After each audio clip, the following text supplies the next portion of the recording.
సుక్క నరసనకు అనేక అవకాశాలు వస్తా ఉన్నాయి. అవును. మరి ఎందుకని చెప్పేసి అంటే ధనం లేనప్పుడు మనం ముందుకెళ్ళలేం. ప్రతిదానికి ఇప్పుడు ఇంధనం పోయాలన్నా, ఈఎంఐ కట్టాలన్నా ధనమే అవసరం. అవును. మరి పాట పాడితే లక్షలు ఇస్తామని చెప్పినటువంటి వ్యక్తులున్నారు. ఈ మధ్య కాలంలో ఒక 15,00,000 ఆఫర్ కూడా వచ్చింది. ఎందుకని చెప్పేసి ఆ దిశగా ఎందుకెళ్తలేవు మరి? నాకు ఇంట్రెస్ట్ లేదన్నది. హ్మ్. అంటే నేనేమంటే టోటల్‌గా నేను పాటలే వాడా. ఓకే. రకరకాల పనులు చేసుకుంటుంటా. హ్మ్. నాకొచ్చిన పనెలా చేస్తా. హ్మ్. నేను పంచాయతీ అంటే పంచాయతీ ఎంపుతాకు పోతా. హ్మ్. ఇంకేదైనా పనులుంటే చేస్తా. దీని మీదనే ఆధారపడలేను. ఎందుకనంటే పాట పాడితేనే పూటకెళ్తదనే అటువంటి దిశగా నేను లేను. అవును. రేపు ఉండను గూడా. హ్మ్. ఎందుకంటే నేను ఉద్యమకారుని గాదు, ఓ పాటకారిని గాదు. సందర్భం వచ్చినప్పుడు నాకు బాధ అనిపించినప్పుడు, హ్మ్. నా మనసు ఏదైనా స్పందించినప్పుడు మాత్రమే చేస్తా.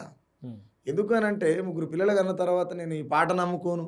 నేను పాట మీదనే బతుకుతా అంటే నా పిల్లలెట్ట బతకాలి? అవు. కాబట్టి నేను అనేక పనులు జేయాలి. హ్మ్. ఇప్పుడు నేను ఒక్క రూపాయి కూడబెట్టినా, నా ఒంటి మీద ఓ ఉంగరం ఉన్నా, రేపు నా పిల్లల భవిష్యత్తు కోసమే గదా! అవును. నేనేదో షోకేసుకొని తిరుగుతాను కాదు కదా! అవును.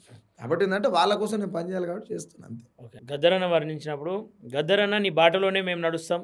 నీ గొంగడి మేమైతాం. నీ చేతిలో కట్టె మేమైతాం. నీ కాలి గజ్జె మేమైతాం" అని చెప్పేసి అన్నోళ్ళు. నిజంగానే గద్దరన్న ఒక మావోయిస్టు ఉద్యమం నుండి వచ్చినోడు. ఆ! మావోయిస్టుల తరపున అనేక సందర్భాల్లో శాంతి చర్చలకెళ్ళినటువంటి వ్యక్తి.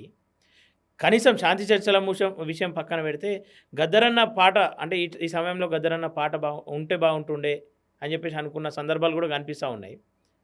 ఆద్యం మీరు పోస్తా ఉన్నారు గద్దరన్న పాటకు. ఇంకా అనేక మంది మేమే గద్దరన్నలం అని చెప్పి చెప్పుకుంటున్న వాళ్ళు మౌనం పాటిస్తా ఉన్నారు. వాళ్ళకేం చెప్పదలుచుకోరు? ఏముంటది? మౌనం పాటించేటోళ్ళంతా నేను ఇందాక చెప్పినా గదా! హ్మ్. యమపాశం వాళ్ళ ఎంట పడతదని డిసైడ్ అయ్యిర్రు. హ్మ్. బతకాలి. సరే మేము కుక్కల లెక్కనైనా సరే బతకాలి అనుకుంటుర్రు ఆళ్ళు. హ్మ్. కుక్కల లెక్కనైనా సరే మేము బతకాలి అనుకుంటుర్రు. ఓకే. సుఖరాం నడిసి అట్లా బతకాలనుకుంటలేడు. హ్మ్. సింపుల్. అంతే. ఇంతకు మించి ఏం చెప్తా ఆళ్ళ గురించి అన్నా? ఎన్ఐఏ అధికారుల దృష్టిలో సుఖరాం నరసన పడ్డాడని చెప్పేసి వార్తలు వస్తా ఉన్నాయి. అఫ్‌కోర్స్ పడొచ్చు. ఆ! అట్లా. భయం ఏమన్నా అయితుందా? భయం అనేది ఏముంటది పెద్దన్న. భయం అనేది చాలా మందికి తెలవని విషయం ఏందంటే మీకు ఒక కొత్త ముచ్చట చెప్తాను. హ్మ్. భయం అంటే ఇంకేదో అనుకుంటారు. హ్మ్. ఇజ్జతి విలువలకు మించినటువంటి భయం లేదు భూమి మీద. ఓకే. ఇజ్జతి విలువ. హ్మ్. ఇజ్జత్ అంటే అర్థమవుతది కదా! అర్థమైంది. ఇజ్జతి విలువలకు మించినటువంటి భయం భూమి మీద లేదు. హ్మ్. ఆ ఇజ్జత్ విలువ నాకుంది కదా! ఓకే. ఇక భయం ఎందుకుంటది? హ్మ్. అన్న అది కామన్ పట్టకపోవడం అనేది లేకపోతే ఇంకేదో ఇంట్రాగేట్ చేయడం అనేది లేదంటే ఓ 4 దెబ్బలు కొట్టేది, ఈ హ్మ్. జైల్‌లో పెట్టేది ఎప్పటి సందో చూస్తూనే ఉన్నాం కదన్న. హ్మ్. అంటే సిద్ధమైనరన్నిటికి. సిద్ధం అనేది ఏమిటి మనం ఏమన్నా నక్సలైట్లు ఆళ్ళు పట్టుకపోతానికి. హ్మ్. పాటొస్తది కాబట్టి పాట పాడినం గంతే ఓకే. అన్న. అంటే అనేక మంది పాటలు పాడేటోళ్ళున్నారు. హ్మ్. వాళ్ళందరూ మౌనం పాటిస్తా ఉన్నారు. ఎందుకొచ్చింది? సచ్చేటోళ్ళు సత్తా ఉన్నారు. వాళ్ళ సావులు వాళ్ళు సావని. మనమైతే సుఖాంశే ఉన్నాం గదా! తింటున్నాం 3 పూటలు బువ్వ దొరుకుతుంది. ఇల్లుంది అని చెప్పి సైలెంట్‌గా ఉన్నారు. ఈ సమయంలో మీరెందుకు నెత్తి మీదేసుకుంటున్నారు? నేను అందుకే ఏం చెప్తున్నా క్లియర్‌గా హ్మ్. నాకెందుకులే అని పోతందుకు నేనేమంటారు సచ్చిన శవాన్ని కాదు. హ్మ్. నాలో జీవం ఉన్నది కదా! ఓకే. నాలో జీవం ఉన్నది. అవును. రెండోటి నేను జంతువుని కాదు. హ్మ్. నేను జంతువుని కాదు. ఓకే. జంతువుకి అసొంటిది కూడా ఇంకో జంతువు మీద ప్రేమ ఉంటది. హ్మ్. కానీ ఇక్కడ మానవ రూపంలో పుట్టినటువంటి కొంతమంది మేధావులు అందరిని అంటలేను. హ్మ్. కొంతమంది మేధావులు మేము గొప్పోళ్ళం, రైటర్లం అనుకునేటోళ్ళని అంటున్నా ఈ మాట. హ్మ్. మానవ రూపంలో పుట్టినటువంటి జంతువులున్నాయి కొన్ని. ఓకే. అలాంటి జంతువులో భాగంగా కుక్క కూడా ఏమంటారు? జంతువే అంటారు కదా! దాన్ని కూడా. అవునవును. అట్లాంటి బతుకు నాకొద్దనుకుంటున్నా. హ్మ్. నన్ను అందుకే వదిలేయలేకపోతున్నా. ఓకే. అన్న.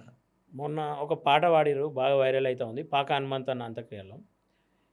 అణిచేస్తానని చెప్పేసి ఒకసారి ఆ పాట పాడొచ్చా? ఆ పాట కూడా ఎట్లా అంటే నేను చాలా చిన్నగున్నప్పుడు ఇన్న పాట. అవును. అసలు యాక్చువల్‌గా ఆ పాట మొన్న లొంగిపోయి వచ్చిన సంజీవ్ అన్న రాసిన పాట.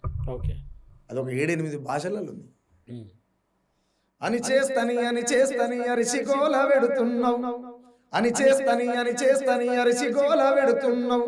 నువ్వు ఆపాలేవురో అది నిప్పుల బాగు గనక నువ్వు నిలపాలేవురో అవి విప్లవాలు గనక మైకులను పట్టుకొని మందాలించినోళ్ళందరి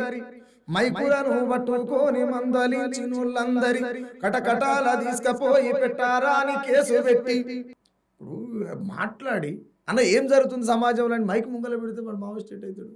హ్మ్. అవును. మొన్న తొలి వెలుగు రాగి దాంట్లో చేసే పిల్లగాడు తమ్ముడి పేరు ఏం పేరు? అనిల్. అనిల్ ఉన్నాడు. హ్మ్. అనిల్ కూడా విచారణకు పిలిచారు. అవును. ఎట్లా పిలుస్తారు? హ్మ్. ప్రజల కొరకే పాటవాడి ప్రజల మధ్య నా ఉంటే నక్సలైట్ల ముద్ర చేసి కటకటాల కూసోబెట్టి.